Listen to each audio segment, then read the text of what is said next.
Hello and welcome to our video explaining the key elements of dilapidation law with a focus on landlords issuing the interim and terminal schedule of dilapidations to tenants. Hi, I'm Jordan and I'm going to take you through the key elements of dilapidation law. If you're the landlord or property owner, here are the key things you'll need to know. The lease. It's a principal document which dictates the terms and conditions upon which the lease is agreed. Lease covenants, these are stated in the lease and set out the key terms and obligations to which both parties agree. To ensure that the tenant is complying with their obligations to maintain the property to the agreed standard, the landlord should appoint a building surveyor experienced in dealing with dilapidations. Repairs and decoration. Most leases contain covenants which put the tenant under obligation to carry out repairs and decoration. Some tenants desire to carry out alterations, so you should check the terms of your lease regarding these.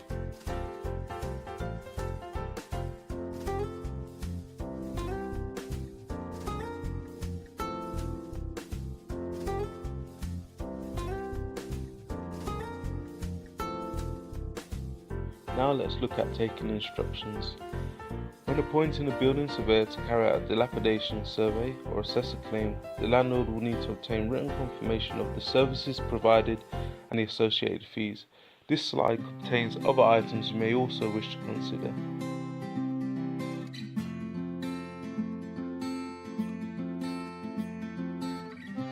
Reviewing documentation prior to inspection. As you can see from the table, there are many documents that need to be reviewed against the lease, some of which may limit or impact claims or covenant obligations of the lease, such as a schedule of condition or licenses of consent to carry out specified works. The landlord should familiarise him or herself with these documents. Finally, the Scott schedule. This is a format most professional surveyors use to report any dilapidations which will breach a covenant. As you can see, it's broken down into sections and follows a logical sequence through the property. The surveyor will also make reference to any covenants breached and use suitable cost data to estimate the cost of any repairs. Thank you for listening. Hi there, I'm going to be going through the following dilapidations during the lease term and dilapidations at the end of the lease term to offer best guidance to you as the landlord. But firstly, what is a schedule of dilapidation? A schedule of dilapidation will generally be prepared by the landlord or their surveyor, scheduling outstanding reinstatement, repair, decorations, and other legal compliance items. It may also identify the clauses of the lease that may have been breached, suggest appropriate remedial works, and in some cases, the estimated cost of those works. If the lease has expired, these costs may include loss of rent during the period where repairs are being carried out. Dilapidations during the lease term. On instruction by a party with the dilapidations liability during the term, will ascertain the remedies being contemplated or pursued by a landlord, and the role we as the surveyor will play in pursuing or defending against those remedies. The Leasehold Property Repairs Act 1938 sets out a number of important limitations on landlord's remedies in this context. This applies to any lease granted for a term of 7 years or more and 3 or more years of the term remain unexpired. Remedies. The following are made available to the landlord pursuing a dilapidation claim during the term: damages, forfeiture, specific performance, and entry to carry out the work. Remedies available to landlords. Damages. These can be defined as the sum of money that will put the landlord in the position of that if the tenant had complied with the covenants completely.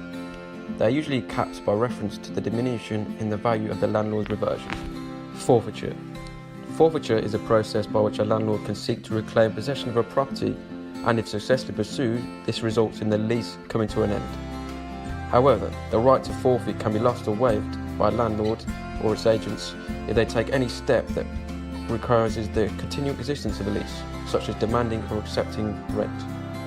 Before taking these proceedings, the landlord must serve a notice under Section 146 of the Law of Property Act 1925, detailing breaches and give a reasonable time for those breaches to be remedied. Specific performance. This is where the court orders performance of a contractual obligation, in this context repairing or other covenants. However, there are well-established principles as to when the order may order specific performance. and this is a remedy that courts are reluctant to grant to landlords unless there are very specific circumstances.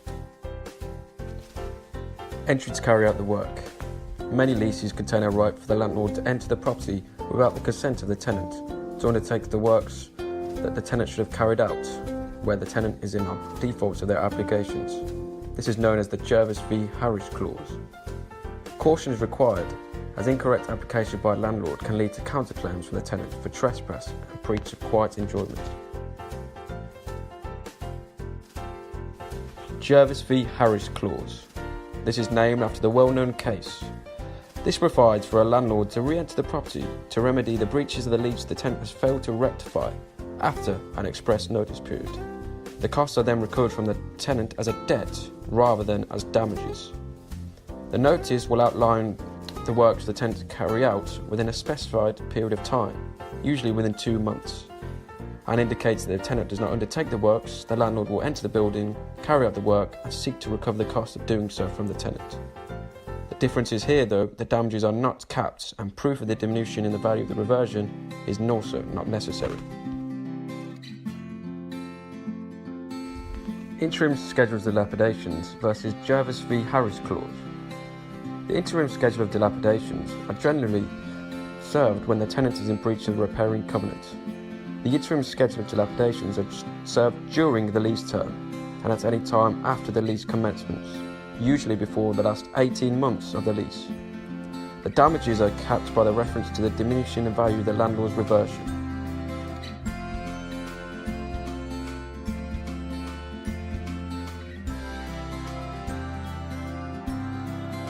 Under Section 18 for the Landlord and Tenant Act 1927, there is a cap on damages the landlord can claim for. There are 2 limbs to Section 18. Limb 1 requires valuations to take place. The current value of the property as a result of the disrepair is taken, and the prospective valuation of the property once the repair works have been carried out is also estimated. The landlord cannot claim more money than the difference of these 2 valuations, even if the repair works amount to a higher value. Limb 2 states that there are no damages recoverable if at the end of the lease the landlord's intentions are to demolish or alter the building to the extent that would make any repairs done valueless. Dilapidations at the end of the lease term. At the end of the lease term, the only remedy available to the landlord is usually damages. As a broad rule of thumb, the amount recoverable by the landlord will typically be lower than the cost of the works, i.e. expressed within the schedule of dilapidations, and the diminishing in value, i.e. the reduction in the value of the landlord's reversion as a consequence of the tenant's breaches, as expressed if appropriate within diminution valuation. Terminal schedules of dilapidations. Terminal schedule of dilapidations are issued at the end of the lease. As the claim after the term is a claim of damages, costings will be essential. The summary of costings can be attached at the beginning or the end of the schedule of dilapidations, or the summary is not the same thing as the quantified demand. The quantified demand will generally be separate from the schedule of dilapidations and may include the cost of repair works, the loss of the value of the property, holding costs, loss of rent, service charges, rates, insurance, and other utilities costs. The Dilapidations Protocol sets out the process and timetable for the exchange of information, specifies that the tenant should respond usually within 56 days after sending the quantified demand. However, the protocol is for guidance only, and the tenants can respond in writing if they feel they need extra time.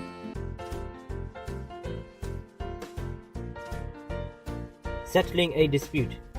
Most dilapidations are settled privately with the assistance of surveyors.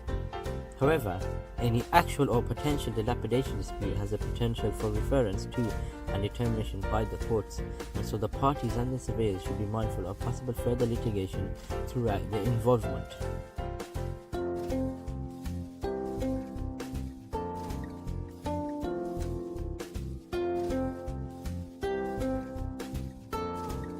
At the end of every commercial lease, the landlord would consider a dilapidation claim against the tenant if repair works have not been undertaken by the tenant, meaning they are in breach of their terms of the lease. As a result, the landlord is entitled to recover cost of repairs which the tenant should have carried out. Therefore, a dilapidation dispute will arise between the landlord and the tenant. We hope you now have a clearer understanding of the key elements of dilapidation law and the processes associated with issuing a schedule of dilapidations. Thank you for watching.